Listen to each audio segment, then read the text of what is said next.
우리가 오늘 함께 봉독한 두 말씀 중에 시편 126편의 노랫말 찬양은 우리와 비슷하게 만국의 서러움을 가슴에 품고 절규하면서 민족의 해방을 고대하며 눈물로 부르짖어 노래하던 시인이 어느 날 갑자기 이스라엘 민족에게 노예에서 해방됨과 이스라엘 나라의 광복이 성취된 것이 너무나 놀라워서 꿈을 꾸는 것 같았다고 고백하였습니다.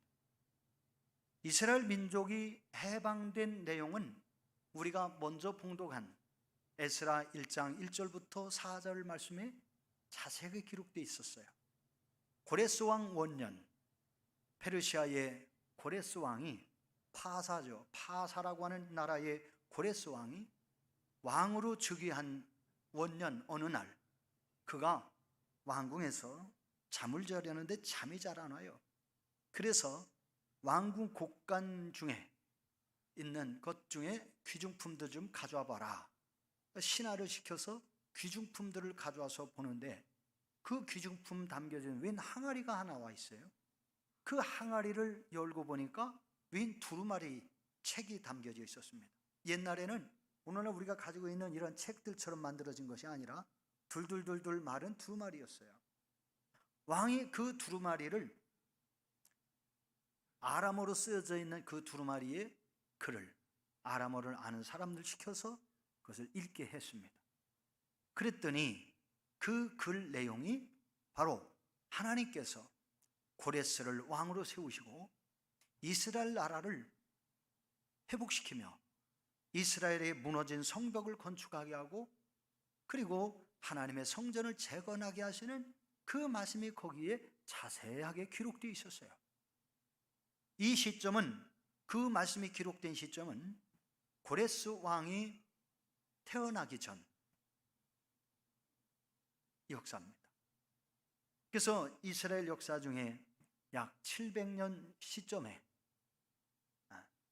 530년이나 되는, 그러니까 약 거의 200년 이후에 되어질 일들을 하나님이 선지자 이사야와 예레미야를 통하여 예언하셨고 그 예언하신 것을 고레스 왕이 보게 됐습니다. 고레스 왕이 태어나기 200여 년 전에 하나님은 고레스 왕을 세우시고 그리고 이스라엘을 회복시켜 주신다는 내용이었던 거예요. 고레스 왕은 그 성경 두루마리 책을 읽으면서 깜짝 놀랐습니다. 야, 내가 내 능력으로 힘으로 왕이 된 줄 알았더니 그래 하나님이, 이스라엘 하나님, 만군의 여호와 하나님이 나를 왕으로 세우셨구나 하는 것을 깨닫고 이스라엘 민족을 그 다음날 조서를 내려서 해방시켜주고 그리고 이스라엘 나라를 회복하도록 광복을 주었습니다.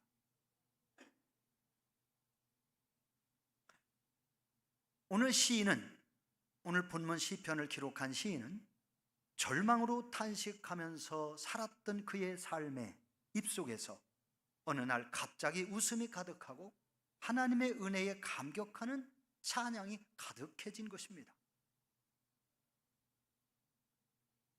바벨론의 노예로 살던 이스라엘 민족이 또다시 바벨론 왕국을 멸망시킨 페르시아의 노예로 서글픈 인생을 살아야만 했었습니다. 그런데 강대국 페르시아의 고레스 왕은 왕으로 즉위한 원년 어느 날 고레스 왕이 칙령을 내려서 에스라 1장의 1절부터 4절까지 기록된 그 칙령, 그것을 내려서 이스라엘 나라에 해방을 주었고 나라를 회복하는 광복을 선포한 것이었습니다. 그날로부터 노예 생활이 아닌, 이스라엘 민족은 그날로부터 노예 생활이 아닌 자유의 몸이 되어서 꿈에도 그리워하던 고국으로 돌아가게 됨을 인하여 노래한 즐거움이 믿겨지지 않는 현실이 되었습니다. 그 현실이 마치 꿈과 같았었다라고 말하는 것입니다. 이스라엘의 광복과 노예에서 자유민이 된 것은 그들의 힘과 노력으로 된 것이 아니었습니다. 전능하신 하나님의 은혜로 된 것이었습니다. 76년 전 우리 대한민국을 둘러싼 국제 정세는 어떠했을까? 1945년 8월 15일 낮 12시를 기점으로 하나님께서는 우리 대한민국이 해방되는 기적을 선물로 주셨습니다.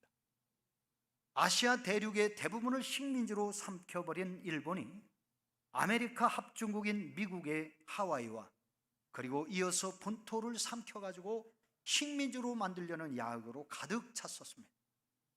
그래서 히로히토 1왕은 선전포고도 없이 하와이를 어느 날 갑자기 공군들의 수많은 비행기를 동원해서 하와이를 기습 공격해서 아주 초토화시키고 거기에 해군 기지, 해병대 기지와 항공모함과 그리고 그곳에 있었던 모든 비행기를 거의 대부분 다 부숴뜨렸습니다. 그런데 마침 그곳에 항공모함 한 대가 그곳에 나가 있지 않고 밖에 나가 있었던 것이 있었습니다. 제가 최근에 그 영화를 생생하게 시청을 했습니다. 일부러 영화를 다 시청을 했어요. 참 놀라웠습니다. 미국 본토까지 하와이를 완전히 초토화시킨 일본의 대규모 항공모함과 대규모 비행단은 미 본토를 침략하기 위하여 미국을 향하여 가고 있었습니다.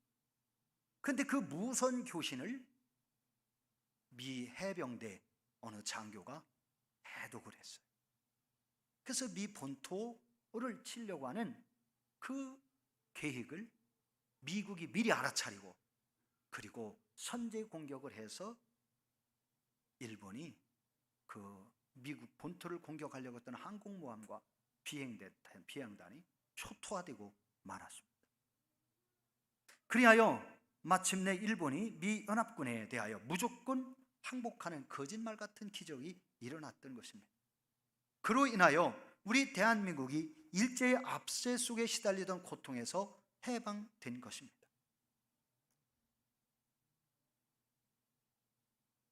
왜? 아시아 대륙과 아메리카 대륙을 통치하려던 일본의 히로히토 일본 왕은 이렇게 무조건 항복하는 성명을 방송하였을까? 그것은 1945년 8월 6일에 미 공군 대령, 이름은 제가 기억이 좀 안 나는데요, 그 영화의 이름이 딱 나오더라고요. 미 공군 대령이 일본군 제2사령부이며 통신센터와 병참기지인 히로시마에 원자폭탄 1개를 투하했습니다. 그리고 3일 뒤인 8월 9일에도 미쓰비시의 군수품 공장이 쉴 새 없이 가동되어 가던 그 나가사키에 또 1개의 원자폭탄을 투하했던 것입니다. 두 도시가 각각 폭탄 1개에 초토화되었고 완전히 잿더미로 변했습니다. 사망자가 15만에서 25만 명이나 되었고 부상당하고 그 후유증으로 시달리다 죽은 자가 헤아릴 수 없었다고 합니다. 이렇게 미국의 원자폭탄 2발에 일왕은 무조건 항복하였으며 그로 인해 우리 대한민국을 포함한 동남아의 식민지 나라들은 자동으로 해방을 맞이하게 되었습니다. 어느 날 제가 대통령이 경축사를 하는데 8.15 해방 광복 경축사를 하는데 그런 얘기를 하더라고요. 미국의 도움으로 우리가 해방되었다는 말은 들어있질 않았어요. 우리의 선열들의 피련 수고와 노력으로 해방을 이루었다고. 여러분, 선열들의 피 섞인 그 싸움은 있었지만 그것은 죄송한 얘기입니다. 결함으로 바우치기에 불과했었어요. 미국이 일본 본토에 원자폭탄 2발을 터뜨리지 않았더라면, 미국이 미 본토를 침략하는 일본의 항공모함과 그 항공대를 부서뜨리지 않았더라면 우리나라는 해방 못했습니다. 일왕의 무조건적인 항복은 전적으로 민주국가요 기독교 국가인 미국을 통해서 우리 하나님께서 대한민국에 베풀어 주신 은혜요 선물입니다. 우리나라 한반도가 일본으로부터 해방되기를 간절히 염원하며 기도드린 교회와 성도들이 부르짖어 간구하는 음성을 들으신 하나님께서 은혜를 베푸셔서 하나님을 섬기는 신앙의 나라 미국을 통해 우리 대한민국의 해방을 이루게 하신 것이었습니다. 또한 해방을 맞이하면서도 한반도 남한에는 민주주의 국가인 미국의 군대가 주둔하였고 북한에는 공산주의 국가인 소련군이 주둔해서 각각 3년간 신탁 통치를 했습니다. 그리고 나라가 안정되면 주권을 돌려준다는 것이 유엔의 결의였습니다. 그런데 북한은 소련 공산주의 독재자 스탈린이 김일성을 앞세워서 조선 민주주의 인민공화국이라고 하는 이름의 공산국가를 해방되자마자 곧바로 세워버렸어요. 그리고 수많은 중요 요인들을 숙청하고 지주들을 죽이면서 모든 땅을 공산주의자들이 당 소속으로 만들어 버렸습니다. 권력을 장악하고 남한에까지 공산주의 체제로 통일하려고 겉으로는 평화를 협상하면서 속으로는 전쟁주의에 돌입을 했습니다. 남도당 등을 이용해서 전국 혼란을 조장하였습니다. 그러나 남한에는 민주주의 국가인 미국이 이승만 박사를 중심으로 치안을 유지하게 하면서 민주주의 체제로 안정시키려 하였으나 3년 동안 신탁독지 반대 운동과 공산주의를 지지하는 자들의 데모가 끊임없이 계속되어서 전국은 매우 혼란스러웠습니다. 마침내 소련과 북한 김일성 중심의 공산주의자들의 반대로 한반도에 단일 국가를 수립하는 것이 불가능하다는 사실을 깨달은 미국과 이승만 박사는 1948년 5월 10일 재헌국회를 위한 총선을 치렀고 198명의 재헌국회의원을 선출했습니다. 그리고 재헌국회에서는 최고 연장자인 이승만 의원을 국회의장으로 선출했습니다. 그리고 7월 17일 헌법을 제정 공포하였고 7월 20일에 재헌국회의원들에 의하여 이승만 의원을 초대 대통령으로 선출했습니다. 그렇지만 중국의 임시정부 수반이었던 김구 선생과 김규식 선생은 남한과 북한을 하나의 국가로 만들어야 한다면서 남한 단독으로 총선을 하고 국가를 세우려고 하는 그 총선에 불참했습니다. 단독국가 수립을 끝까지 반대했습니다. 한편 1949년 6월 26일 김구 선생은 육군 포병소위 김구 선생이 이끌던 한국독립당 당원이었던 안두희에게 숙소이자 집무실이었던 서울 경교장에서 4발의 총탄을 맞고 사망에 이르렀습니다. 많은 좌경들은 그다시 김구 선생을 살인한 사주가 바로 이승만 박사라고 그렇게 얼마나 그 죄를 뒤집어 씌웠는지 모릅니다.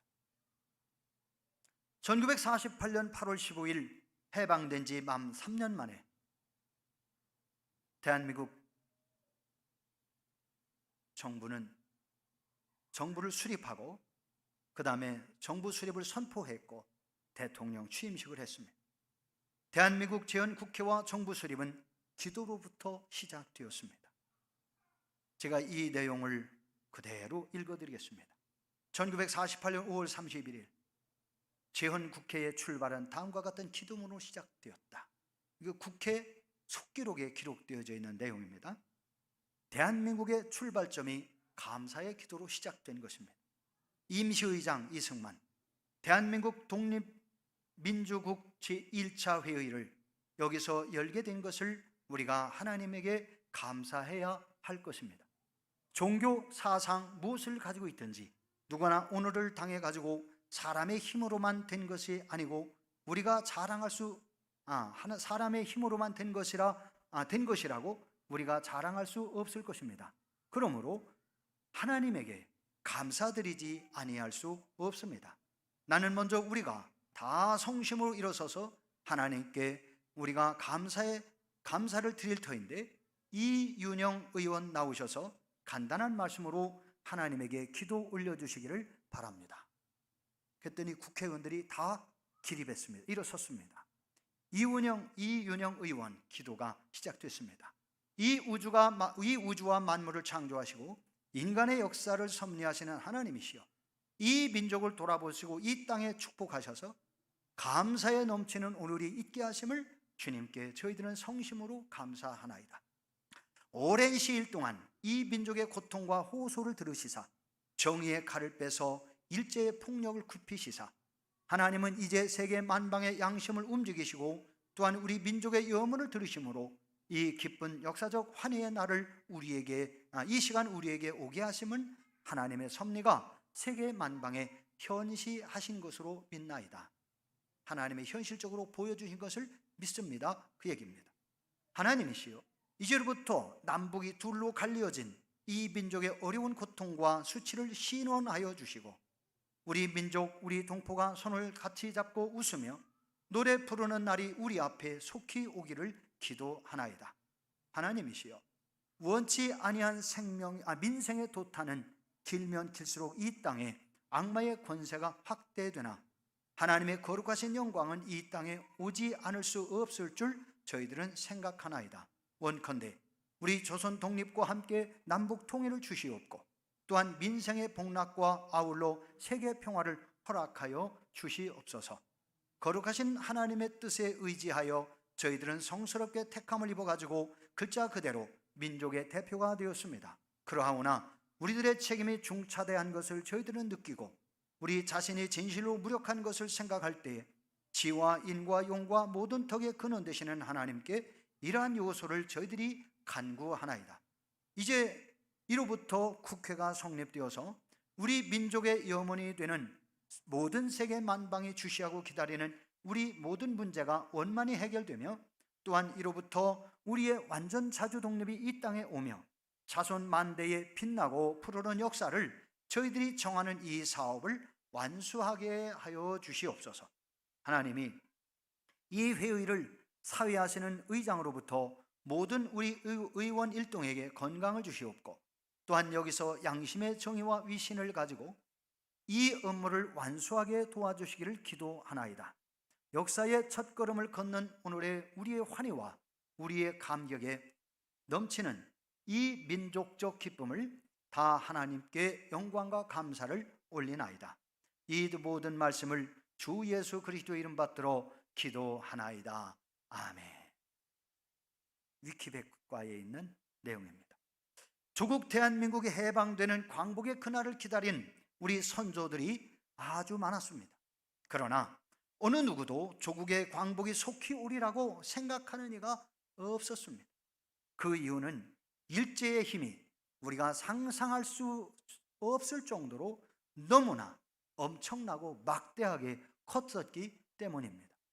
일제 식민지 시대에 출생하고 해방 6개월 전에 감옥에서 독살당한 저항시인 윤동주는 만주 용정에서 독실한 기독교 신앙의 가정에서 출생하였습니다. 윤동주 역시 독실한 기독교 신자였으며 독립운동가였습니다. 장로였던 아버지의 권유로 서울로 유학을 했고 우리 감리교회와 장로교회 선교사가 연합으로 세운 연희전문학교를 졸업하였습니다. 1942년 교토 동지사대학에 수학을 하며 항일운동을 했다는 혐의로 43년 27세의 나이에 체포되었습니다. 아니요, 25세에 체포되었습니다. 25세에 체포되었고 후쿠오카 형무소에 수감되었고 45년 2월 16일 옥사당했습니다. 2년 후 옥사당했습니다. 1년 6개월 후에 옥사당한 것이지. 옥사의 병명은 내일혈이라 기록되었으나 사실은 전혀 달랐다고 합니다. 수일 후에 동일한 형식으로 옥사당한 그의 고종사촌 송문규라는 사람의 사전 청원에 의하면 신앙인 윤동주는 1년 6개월의 수감 생활 중에 생체 실험 대상자인 마루타로 일본 형무소에서 이용당했습니다. 그의 고종사촌 송몽규도 마루타로 의학 실험의 대상자로 계속 주사를 맞고 이용당했던 겁니다. 그리고 그 실험 주사에 의해서 사망에 이르게 되었음이 알려졌습니다. 일본의 유명한 의학자 어느 사람이 그때 실험한 것이 생리식염수를 대용하는 바닷물 실험이었었다고 발표를 했습니다. 27년 2개월 동안 살다가 옥사당한 윤동주 시인은 1943년 8월 4일부터 옥사당하던 45년 2월까지 옥중 생활 중에 민족의 애환인 만국의 서러움을 가슴에 품고 절규하면서 민족 해방의 그날을 고대하며 눈물로 부르짖는 노래와 기도로 지은 시가 무려 100편에 이른다고 합니다. 우리의 포로 시절은 그렇게 암담했고 조선의 젊은 꽃봉오리들은 마루타로 전쟁터로 위안부로 끌려가서 인생을 짓밟혔습니다. 그러나 드디어 그들이 간절히 그렇게 염원했던 그날이 왔습니다. 그러나 거기에서 놀라운 변화가 일어납니다. 그 말씀은 그것을 간단한 문장으로 정언합니다. 여호와 하나님께서 캄캄한 한밤중과 같은 시간, 인생의 외로움에 떨고 있을 때, 문제와 어려움에 허덕이고 있을 때 거기에 찾아오셨습니다. 여호와 하나님께서 텅 빈 들판에서 몰아쳐오는 찬바람에 떨고 있던 이들과 거기에 함께 계셨습니다. 여호와 하나님께서 그 답답한 시간을 다스리셨습니다. 여호와 하나님께서 시온의 포로를 돌리고 계셨습니다. 강대국의 억압 가운데서 흑암의 시간을 보내는 그들에게 여호와 하나님께서 빛을 비추어 주셨습니다. 그러자 어둠은 물러가고 새날이 활짝 펼쳐졌습니다. 놀라운 은혜 앞에 서 있던 사람들은 꿈꾸는 것 같았습니다. 입에는 웃음이 가득했고 입술에는 절로 찬양이 터져나왔습니다. 여호와 하나님께서 행하신 놀라운 일로 인하여 터질 듯한 감격으로 경배했습니다. 얼마나 기뻐하고 감격했는지 그들의 모습을 보면서 이방 사람들까지도 하나님이 일하심을 함께 찬양했다고 성경은 기록합니다. 유다 나라가 망에 끌려간 지 50년의 고난의 시간을 보낸 이스라엘 백성들은 해방되었습니다. 그 해방을 노래한 것이 시편 120편 말씀입니다. 그 해방의 축복은 하나님의 긍휼과 은혜로 주어진 것이라고 고백했습니다. 그리고 눈물 어린 감사의 노래를 가슴에 담고 하나님을 찬양한 것입니다. 우리 민족도 그 암울한 상황 속에서 희망의 끈을 놓지 않았습니다. 친일 변절의 길을 걷는 사람이 많았지만 꺼져가는 민족의 등불을 지키기 위하여 생명을 건 독립투사들이 수없이 많았습니다. 대표적인 저항시인 이육사 본명은 원록이었다고 합니다. 의열단에 가입하여 북경과 조선 오가면서 독립운동을 하다가 체포되어 3년형을 선고받고 복역했습니다.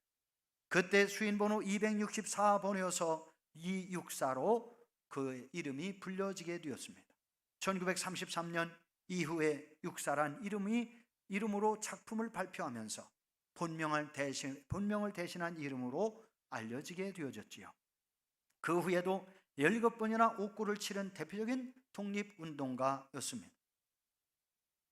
광복의 기쁨, 태극기 시사행진, 1941년 북경 감옥에서 옥고를 치르던 중에 옥사하고 말았습니다. 꿈조차 꿀 수 없는 시절에 그는 광복의 꿈을 잃지 않았습니다. 그의 시 광야는 이렇게 희망을 노래합니다. 큰 강물이 비로소 길을 열었다. 지금 눈 나리고 매화 향기 홀로 가득하니 내 여기 가난한 도래에 씨를 뿌려라. 다시 천고 뒤에 백마 타고 오는 초인이 있어 이 광야에서 목 놓아 부르게 하리라. 암울한 상황을 벗어나게 할 초인, 구원자를 간절히 기다리고 있었습니다. 비록 눈이 내리는 한겨울이지만 그는 결코 희망의 끈을 놓지 않았습니다. 그는 가난한 돌에 씨를 뿌리고 또 뿌렸습니다. 하늘도 그만 지쳐 끝난 고원, 서리빨 칼날진 그 위에 서 있었습니다. 한 발 제껴 디딜 곳조차 없었다고 말할 만큼 암울한 상황이었다고 하지만 이런 때에 눈 감아 생각해 볼 밖에 겨울은 강철로 된 무지개인가 보다 라고 노래를 했다고 합니다. 사랑하는 성도 여러분, 많은 이들이 노래를 했습니다. 울부짖었습니다. 기도를 했습니다. 그들의 눈물로 씨 뿌리는 그 민족의 해방을 위한 눈물의 씨는 바로 1945년 8월 15일 우리나라의 해방을 이루게 되어진 기도가 되었고 노래가 되었습니다. 그날을 감격하며 찬양을 올려드린 그들이 아마 영원히 일어날 수 있다면 땅에서 벌떡벌떡 일어났을 것입니다. 그들이 찬양하면서 다짐했던 내용들, 우리는 하나님 나라의 씨를 뿌리는 사람들입니다. 무너진 성읍과 성전을 세우고 황폐해진 땅을 일구며 씨를 뿌리도록 우리는 하나님께 부름을 받은 사람들입니다. 눈물을 흘리며 씨를 뿌리는 자는 기쁨으로 단을 가지고 돌아온다라고 성경은 말씀합니다. 오늘 우리가 사는 이 시대는 그렇게 녹록지 않은 시대가 되었습니다. 하나님을 우리가 마음대로 자유롭게 섬길 수 있었던 것 같은데 코로나로 인하여 우리는 자유롭게 예배할 수 없는 핍박의 시대를 맞이하게 됐습니다. 그러나 우리는 가정의 일터의 교회에 말씀의 씨를 가지고 복음의 씨를 가지고 나가야 합니다. 이스라엘 민족이 하나님이 베풀어 주신 은혜를 노래한 것처럼 우리 민족이 하나님께서 해방을 주신 광복을 주신 은혜를 노래하면서 앞으로도 우리나라는 하나님께서 또한 우리의 기도를 들으시고 우리의 눈물을 보시며 우리나라를 더욱 좋은 나라로 맞이해 줄 것을 믿는 믿음의 기도와 간구와 찬양이 저와 여러분의 입술을 통해서 나타나야 할 것입니다. 우리는 올해로 우리 조국 광복 76주년 기념주의를 맞이했습니다. 우리의 민족도 하나님의 은혜로 해방된 것을 우리는 고백하지 아니할 수 없습니다. 우리나라를 해방시켜 주신 분명한 이유가 무엇일까? 우리나라는 미국 다음으로 하나님의 복음을 알지 못하는 나라에 많은 선교사를 파송한 나라가 되었습니다. 수많은 선교사가 해외에서 복음을 전하고 있습니다. 평신도 선교사들이 또한 자기의 일을 하면서 선교 사역을 감당하고 있습니다. 그분들도 코로나로 인하여 지금 자유롭게 복음을 전할 수 없는 현상에 이르고 말았지만 우리는 그분들을 위하여 기도해야 합니다. 우리나라에서 파송된 선교사는 무려 1만 2천 명이 넘는다고 합니다. 평신도 목회자 모두 합하면 1만 2천 명이 넘는 선교사가 해외에서 활동을 합니다. 하나님은 이 선교사들의 활동을 위하여 세계 복음을 전하는 대한민국을 만들어 가시려고 해방을 주신 것이다라고 우리가 고백하지 아니할 수 없습니다. 세계의 선교 사명을 우리 교회와 저와 여러분이 함께 동참해야 할 것입니다. 사랑하는 성도 여러분, 우리의 민족 복음화를 위하여 유구 지역의 성시화를 위하여 우리는 하나님께 기도하고 우리가 이 사역을 감당하는 하나님의 백성으로 우뚝 세워지고 우리 교회도 이 일에 더욱 열심을 품는 교회가 되어야 할 것입니다. 우리 대한민국 모든 교회는 이제 교회를 억압하는 모든 세력을 위하여 여러분 기도해야 합니다. 그들이 하나님의 행하시는 일들을 위하여 기도하는 사람이 되어지고 교회를 자유롭게 예배할 수 있는 그러한 정부와 정치가들이 되도록 여러분이 기도하면서 이제는 우리가 이 혼란한 시대를 기도로 문제를 풀어가는 그러한 나라가 되도록 여러분이 함께 기도하면서 대한민국을 위하여 기도와 헌신, 사랑을 끊임없이 함께 베풀어 주시는 여러분이 되었으면 좋겠습니다. 우리에게 주신 사명, 선교사를 파송하고 선교사를 보내고 우리나라를 자유민주주의 국가로 하나님을 자유롭게 섬기는 신앙의 국가로 세워가도록 여러분 우리에게 기도의 사명을 주셨음을 기억하고 우리가 이 고난의 시기를 기도하면서 승리하는 저와 여러분 우리 교회가 되시기를 축복합니다. 기도하십시다. 하나님 아버지, 우리로 하여금 이 시대를 깨어나게 하시고 어둠의 시대를 빛으로 바꾸어 갈 수 있는 그리스도인들이 되도록 하나님 우리에게 힘을 주시옵소서. 우리에게 선교 사명을 감당할 수 있게 해주옵소서. 우리 이와 같은 기도의 제목으로 한 2분만 통성으로 기도하십시다. 주여, 할렐루야. 아버지 하나님 감사합니다. 우리 대한민국에 광복을 주신 하나님을 찬양합니다. 우리 하나님의 은혜를 감사하며 저희들이 오늘 이 시간도 하나님 앞에 찬송하며 예배합니다. 주께서 오늘 이 자리에 참여한 모든 성도들과 더불어 하나님께서 주신 바 은혜가 무엇인지 다시 한번 깨닫고 우리 대한민국이 세계 어느 나라를 압제하는 나라가 되어서도 안 되겠고 우리 나라가 어느 누군가의 압제를 당하는 나라가 되어서도 안 되겠습니다. 우리 대한민국 정부가 자유민주주의 국가를 지켜나가게 하시고 우리 대한민국의 모든 정치인들이 우리 선열들이 흘린 이 대한민국을 지키기 위하여 자유민주주의 대한민국을 이루어가기 위하여 모두들이 정신 차리게 하시고 하나님 대한민국과 평화로 번영하는 아름다운 나라가 되게 하여 주시옵소서. 그리고 우리 대한민국의 이 모든 교회가 자유롭게 예배할 수 있게 해주시고 자유롭게 선교할 수 있게 하시고 자유롭게 선교사를 파송하는 나라가 되게 하시옵소서. 1만 2천여 명의 평신도와 주의 종들의 선교사를 파송하게 하신 하나님, 이 선교사들을 후원하기에 부족함이 없도록 하나님이 붙잡아 주시고 물질로 후원하며 기도로 후원하며 우리가 살고 있는 유구 지역을 성시화하는 이 일에 하나님 우리 교회가 앞장서게 하시고 영혼들을 구원하게 하시고 모든 하나님을 알지 못하는 영혼들을 불쌍히 여기며 영혼들을 살리고 구원하는 전도의 사명도 감당하게 하셔서 하나님께 영광 올려드리는 아름다운 교회 모든 성도들이 되게 하여 주시옵소서. 우리 구주 예수 그리스도의 이름으로 기도 올리옵나이다. 아멘.